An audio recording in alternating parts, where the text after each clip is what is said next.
Toby was on his way home to Timoth's sheds after a long day's work. But when he arrived, he was shocked to see Timoth's sheds on fire. "Help!" Edward cried. "Don't worry, Edward," called Toby. "I'll save you." He pulled Edward out of his shed. "Thank you, Toby," Edward smiled. "You're welcome," Toby said. "Help!" Thomas cried. "Don't worry, Thomas," Toby called. "I'll save you." And with that, he pulled Thomas out of his shed as well. "Thank you very much, Toby," Thomas smiled. "With pleasure," Toby replied. "Help!"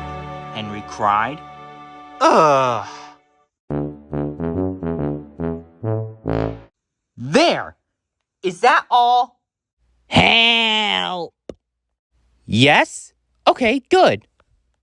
This year sucks.